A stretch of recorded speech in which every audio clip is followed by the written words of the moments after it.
자, 이러한 하나님의 그 하시는 그 일들이 모두가 다 크고 놀라운 광경인데, 그 크고 놀라운 광경의 중심이 누구신가 하면 예수 그리스도십니다. 여러분들, 예수님께서 이 땅에 오셨잖아요. 그때 누가복음 2장 14절 말씀에는 어떻게 표현하고 있는가 하면, 지극히 높은 곳에서는 하나님께 영광이요, 지극히 높은 곳에서는 하나님께 영광이다. 크고 놀라운 일인 것이죠. 그죠? 그래서 마태복음 4장 16절 이하에 보면, 흑암에 앉은 백성이 큰 빛을 보았다. 흑암에 앉은 백성이 큰 빛을 보았다. 빛 자체이신 예수님께서 이 땅에 오신 거예요. 흑암의 세상에 오셨습니다. 예수님이 이 세상에 오신 것 자체가 정말로 크고 놀라운 큰 광경인 것이거든요. 예수님이 이 땅에서 행하신 모든 일 자체가 정말로 놀라운 큰 광경인 것입니다. 예수님께서 우리의 모든 죄를 다 짊어지시고 십자가에 돌아가셨어요. 그 자체가 하나님이 돌아가신 것이잖아요. 그것을 하나님의 피라고 말씀하지 않습니까? 예수님이 피 흘렸는데 성경은 하나님의 피로 사신 교회라고 말씀을 하고 계십니다. 하나님께서 피 흘려 돌아가셨어요. 그 자체가 얼마나 크고 놀라운 광경입니까? 마태복음 24장 잠깐 좀 보실까요? 마태복음 27장 죄송합니다.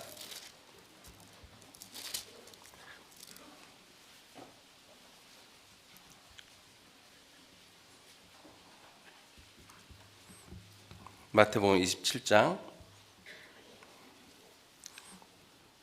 45절 말씀. 제6시로부터 온 땅에 어두움이 임하여 제9시까지 계속하더니 제9시쯤에 예수께서 크게 소리질러 가라사대 엘리 엘리 라마 사박다니 하시니 이는 곧 나의 하나님 어찌하여 나를 버리셨나이까 하는 뜻이라.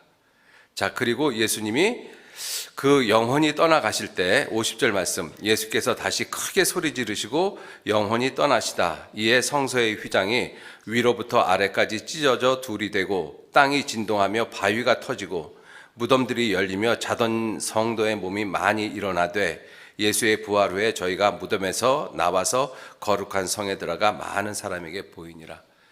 예수님이 십자가에 돌아가시던 이 때가 제6시로부터 온 땅의 어둠이 제9시까지 가득했다라고 말씀하십니다. 그 자체도 정말 두려움의 모습이죠. 큰 광경인 것은 틀림이 없습니다. 자, 그 예수님이 그렇게 십자가에 돌아가시고, 그리고 안식 후 첫날 새벽에 예수님 부활하셨습니다. 그 예수님 부활하신 그 모습을 28장 마태복음 28장 2절 말씀에, 큰 지진이 나며 주의 천사가 하늘로서 내려와 돌을 굴려내고 그 위에 앉았는데 그 형상이 번개 같고 그 옷은 눈같이 희건을 수직하던 자들, 군사들이죠, 로마 군사들, 저를 무서워하여 떨며 죽은 사람과 같이 되었더라. 얼마나 그 광경이 무섭고 놀라웠으면 그 모습을 보고 그 사람들이, 그 군사들이, 평인들이 아니잖아요, 그 군인들이 죽은 자 같이 되었더라. 두려움에 떨어서 죽은 자 같이 되었더라. 크고 놀라운 광경인 것입니다. 예수님의 탄생, 예수님의 죽음, 예수님의 부활, 예수님의 승천, 모두가 다 크고 놀라운 광경이죠. 그 예수님께서 이제 머지않아 재림하십니다. 그죠? 예수님께서 재림하셔요. 마태복음 24장 보시죠.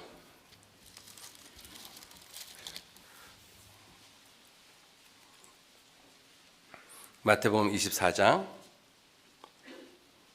29절 말씀. 그날 환난 후에 즉시 해가 어두워지며 달이 빛을 내지 아니하며 별들이 하늘에서 떨어지며 하늘의 권능들이 흔들리리라. 그때 인자의 징조가 하늘에서 보이겠고 그때 땅의 모든 족속들이 통곡하며 그들이 인자가 구름을 타고 능력과 큰 영광으로 오는 것을 보리라.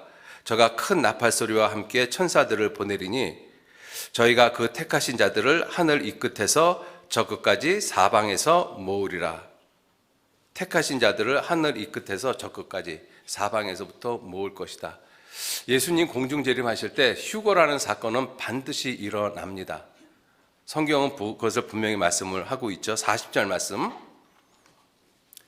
그때 두 사람이 밭에 있으며 하나는 데려감을 당하고 하나는 버려둠을 당할 것이요 두 여자가 매를 갈고 있으며 하나는 데려감을 당하고 하나는 버려둠을 당할 것이니라. 그러므로 깨어 있어라.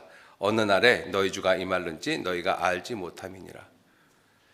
이 휴거 사건은 반드시 있습니다. 여러분들 휴거 사건이 있을 때 분명히 이 세상은 놀라운 일들이 벌어질 거예요. 우리가 휴거 영화를 본 사람들은 그것을 영화에서 여러 가지 모습으로 표현을 했잖아요. 이 구원받은 그리스도인들이 이 비행기 운전 조정을 하다가 만약에 그 그리스도인들이 다 휴거되어지면 그 비행기는 어떻게 되겠습니까? 구원받은 그리스도인이 차를 운전하고 가다가 그 그리스도인이 휴거돼 버렸어요. 그 차 어떻게 되겠습니까? 세상은 휴거가 되어지는 그때 세상은 모든 세상, 온 세상 전체죠. 전체가 아마 혼돈의 도가니일 것입니다. 그죠? 자, 그런데 휴거되어지는 그 그리스도인들의 모습을 제3자의 모습에서 이렇게 바라보면 그 모습은 또 얼마나 크고 놀라운 영광스러운 모습이겠어요. 거기에 내가 있잖아요. 거기에. 그죠? 한번 그 모습을 한번 생각을 해보세요. 그 모습이 얼마나 놀라운 광경이겠는가. 세상은 아수라장인데 구원받은 그리스도인들은 공중에서 주를 영접하고 있잖아요. 거기에 내가 있고 얼마나 놀라운 모습이겠습니까? 내가 그와 같은 존재인 것을 안다라면 내가 죄를 짓고 세상하고 타협하면서 그런 모습으로 살아갈 수 있겠습니까? 여러분들 구원받은 내 자신 자체가 하나님 보시기에 크고 놀라운 광경인 것입니다. 하나님이 자기 아들의 죽음을 통해서 나를 구원하셨잖아요. 너희가 이같이 큰 구원을 등한히 여기면 어찌 피하리요. 크고 놀라운 구원을 통해서 나를 구원하셨거든요. 그것이 저와 여러분들이지 않습니까? 내 자신이 하나님의 크고 놀라운 광경이거든요. 예수님 자체가 하나님의 크고 놀라운 광경의 중심에 계시는 분이시고 우리는 그 예수님을 통해서 구원함을 받은 크고 놀라운 광경을 갖고 있는 사람들이지 않습니까? 여러분들 우리 구원받은 그리스도인들이 구원받은 이후에 이렇게 계속 복음을 전하고 있잖아요. 그죠? 그러한 모습을 보면 구원받은 그리스도인들에게 놀라운 능력이 있다는 것입니다. 크고 놀라운 능력이 있어요. 왜냐하면 예수님께서 승천하시면서 너희는 땅끝까지 가서 복음을 전하라고 말씀을 하셨잖아요. 그 복음을 전하는 일, 주님의 말씀을 이루는 일, 그 일은 누가 할 수 있는가 하면 그리스도인들만 할 수 있습니다.